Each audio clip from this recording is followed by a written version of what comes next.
Subscribe to our YouTube channel and press the bell icon to get the latest updates. I know you've had enough of Kargil because we spoke about the film on Gunjan Saxena, the Kargil girl, just yesterday.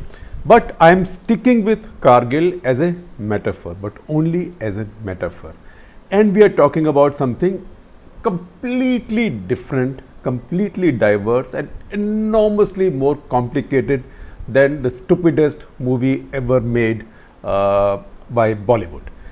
And this is the science of immunology, because what's happened is that over these few months of coronavirus, so many of us first became virologists, then we became epidemiologists, then we became clinicians, then we became super specialized pulmonologists, and now so many of us are becoming immunologists. And too much fakery is going on also in the name of immunology. I watch TV at night, particularly in my gym, and I watch fun channels. A lot of the advertising there is about what is called as immunity products. You have this tea, it will boost your immunity, fight coronavirus.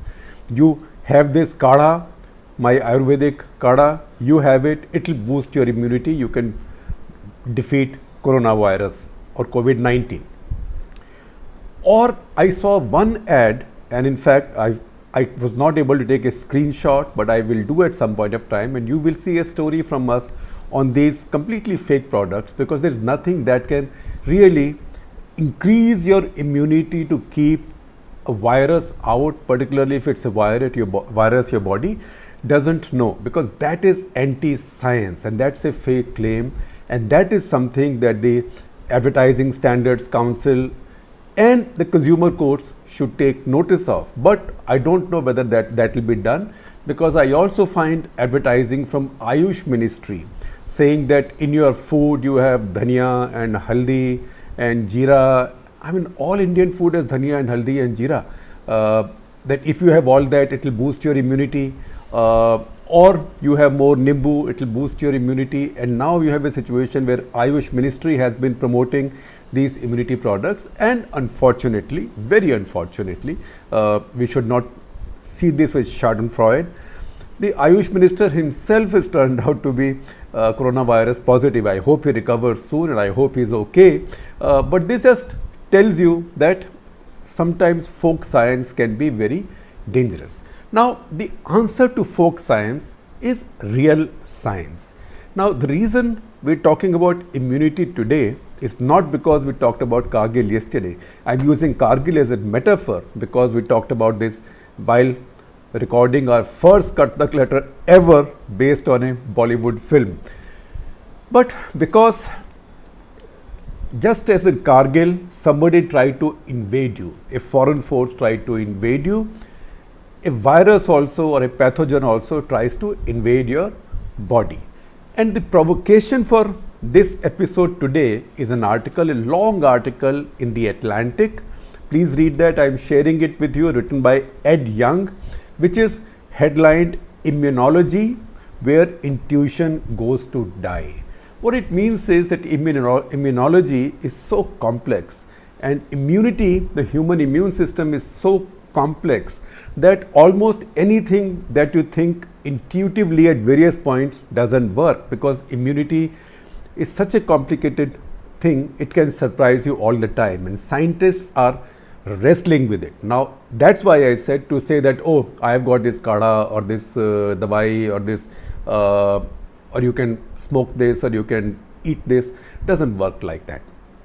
Nevertheless, why do they say that immunology is where intuition goes to die? That's because immunity is complicated, and that is a line that runs through this article and in much other conversation also about immunology. And this article starts with a joke which I have seen, I think, in New Yorker, about a cardiologist and an endocrinologist.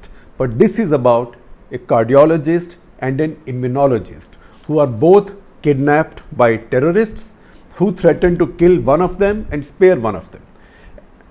Terrorists like to have fun, and they say, each one of you tell us what you do, what have you done for mankind, and we will then spare the one who's done more for mankind. So the cardiologist says, I have discovered so many new drugs which have saved millions of lives. So the terrorists are very impressed. Then they turn to the immunologist, and the immunologist says, immunology, you see, is very complicated. At which point the cardiologist says, listen guys, just go ahead and shoot me, right? This has been said also about a cardiologist and an endocrinologist. So this is to tell you that this is complicated, and this is something to which there are no definitive answers. Now, what the scientists now tell us is the mechanism of the immune system, of how it responds. It can't tell you whether it will work for the better always, or will it be fully effective or semi-effective, or will it be able to eradicate the invader from your body or still leave remnants of it? Will it then be strengthen your body to keep that same invader out if it dares to invade you again? You are not sure. That is where all these studies are going on, and evidence is slowly piling up. So as I read Ed Young's article in the Atlantic, I also saw that he had quoted from a famous immunologist at Yale University called Akiko Iwasaki. So I also googled Akiko Iwasaki, read upon her and her work. She's just 50. She's a world-class immunologist, in fact, professor of immunobiology at Yale University. So she's done an 8-minute video, which is like Immunology 101, explaining immunology in 8 minutes to non-scientists or people like us. It's idiot-proofed. I'm sharing a link with you. Please see that. In fact, she will make much more sense in those 8 minutes than I make in my 20 plus, but I will also be talking about many other things, plus I am not a PhD in immunobiology, so I can't speak like her. That's why listen to the original. Now, effectively, if you read Ed Young's article, based on he's talked to a lot of immunologists, virologists, experts all over the world, and if you read the work of Akiko Iwasaki and watch this video as well, you can see that the human immune system works in 3 stages when it is invaded by a virus like this coronavirus or COVID-19. Now, where does Kargil come in? So, imagine Kargil, because that's a story all of us are very familiar with. In any case, all of us know a lot more about the war in Kargil or what happened there than about immunology. So, Kargil had these mountains which were the outer defense of India, the border of India. Now, what happens when the Pakistani infiltrators come onto those mountains? So, initially you will have troops there who will, or border troops there who will stop them, who will fight back. That is how it should happen. If they are able to fight them back and defeat them, then the rest of the body has no problem. Even if they are not able to defeat them, if they are able to delay them for a sufficient period of time, by that time you can bring in forces from behind and push them back. Now, in case of Kargil, what happened was that you did not have those border troops because they had vacated those positions for the winter. So when the Pakistanis came in, they came in, so your first line of defense did not exist. In immunology, that first line of defense is called innate immunity, INNATE. What does it mean? What it means is when a virus gets into, or say coronavirus, gets into your body through your nose or mouth or occasionally through eyes, it has to get through your airways and get into your mucous membrane somehow. It cannot get in through any other way. Once it gets in, then your immediate first responders are your border troops, which in all our bodies usually are there. But if we are very immune compromised, if we have severe chronic disease, or if we are very old, the chances are, just as it happened with India in 99 in Kargil, maybe your border troops are not there. So then the virus or the invader goes deeper inside your body and the invader then settles down and digs in. Now what happens normally when your innate immune system responds? So as these bad guys come in, even at the local level, your throat, nose, bronchial tubes, immediately the cells there, they start responding. So how do your immunity cells then behave? The cells in your airways who are first contacted by the viruses, or who first ask the virus, halt, who comes there, friend or foe, where are you going, right? At that point, these cells then release cytokines. Now cytokines are two kinds. One that fight these viruses and try and kill them right away, and second that go rushing to other parts of your body, which is essentially your lymph nodes or lymph glands. And they go there, what they do is, this virus that is dying or virus that's available, they pick up little parts of that virus and take it to your lymph nodes. So essentially they take the information to your headquarters saying, look, there are invaders there, your border troops are fighting them, but meanwhile get your forces together. This is how many people are there. You will recognize the enemy. You know which weapons to use, whether to use air power or artillery or which artillery or rockets, etc., etc. But those fellows are fighting them on the borders, so you've got some time. Get ready on time. So while these informers are rushing back to the headquarters, which is your lymphatic system, which is where your sleeper cells of your own body, who are all millions of them, trained to recognize particular enemies, they are specialist fighters. While they are going, these other cells are fighting this virus. In that process, your cells also release what is called as interferons. And what do interferons do? They literally interfere with the reproductive process of the virus, so that the virus doesn't increase in number. So if these fellows are effective, they should be able to destroy the virus in your throat or your airways or your nose itself. So it should not be able to go to your lungs, kidneys and other organs. That's how a very large majority of people deal with this virus. That's why, because whenever you have an infection, your body fights back, dead cells are created, because your fighting cells are killing the cells which have been invaded by viruses. Viruses invade your healthy cells, your immunity cells go and kill those healthy cells, and that's how you get scratchy throat, sore throat, pus in the throat. What is pus? Pus is dead cells. So that is the indication that your immune system is striking back. So either you succeed at that first level.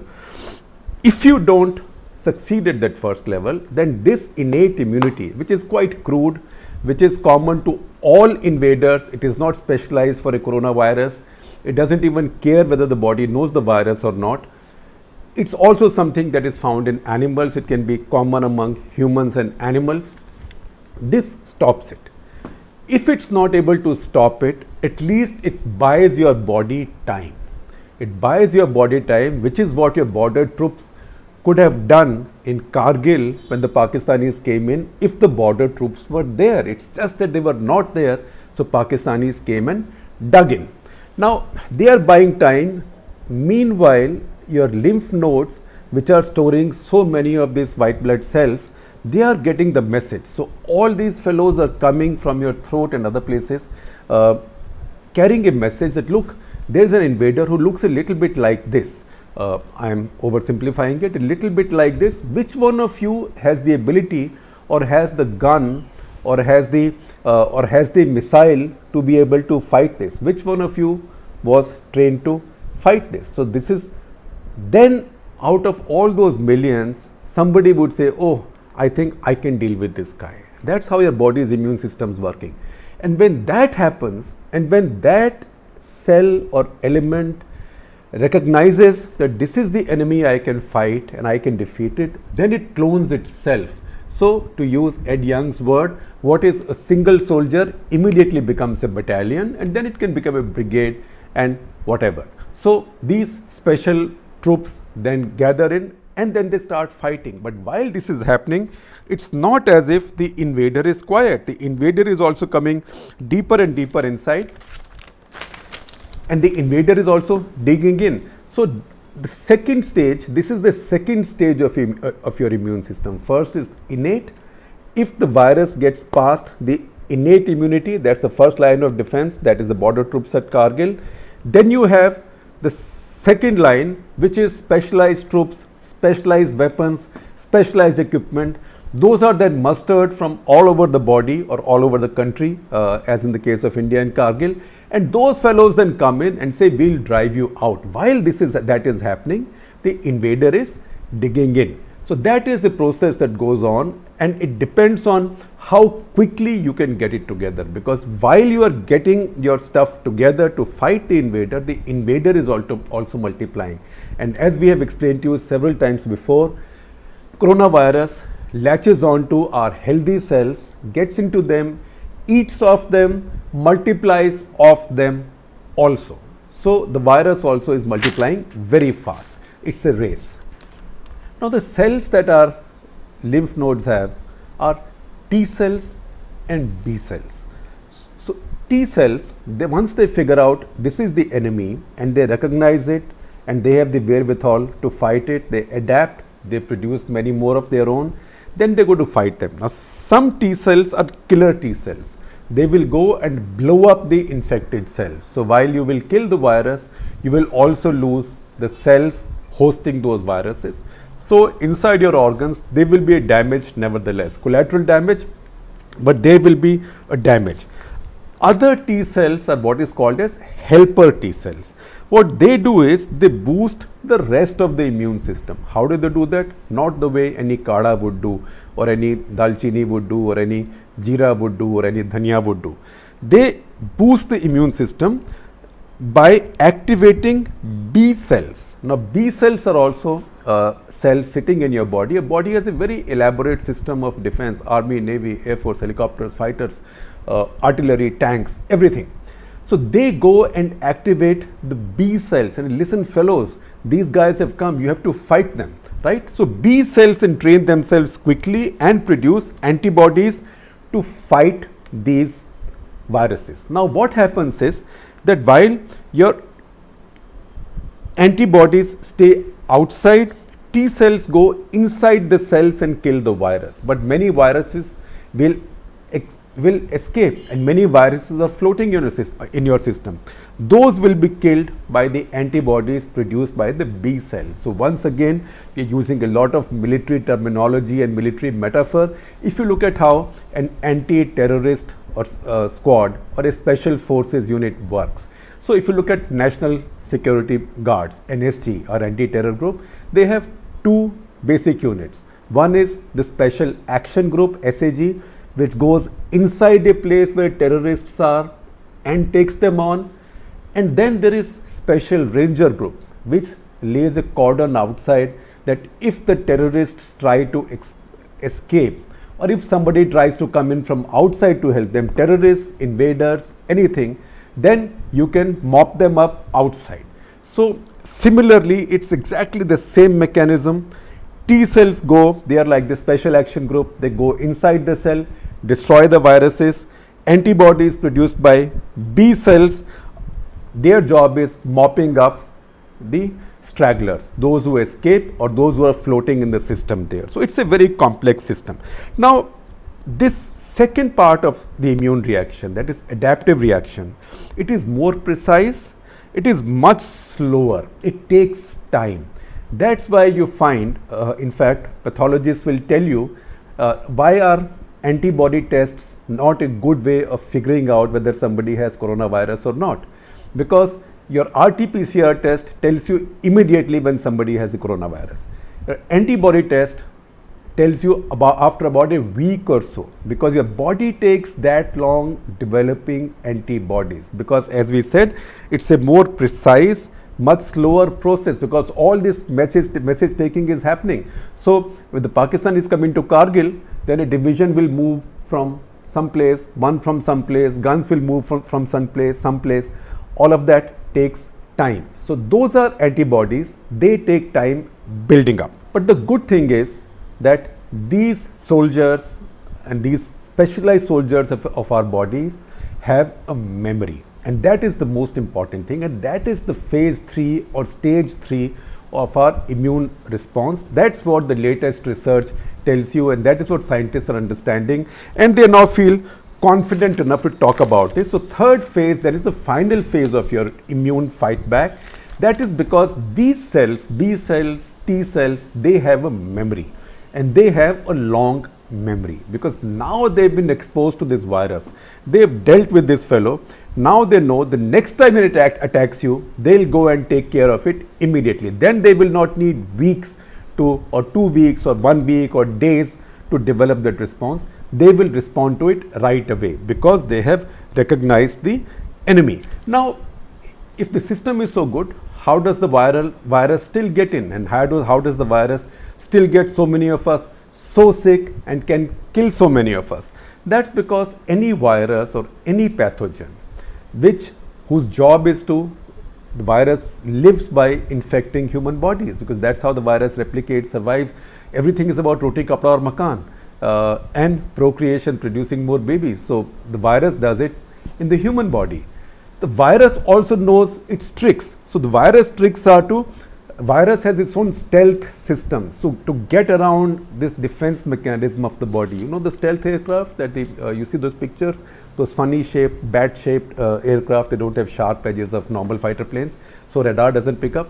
So similarly, viruses also have their stealth system. So what the stealth system does is the body's immunity will still respond, but if the virus's own stealth system is able to fool your body for some time, the body's immune reaction is delayed, and while that happens, the virus meanwhile is multiplying.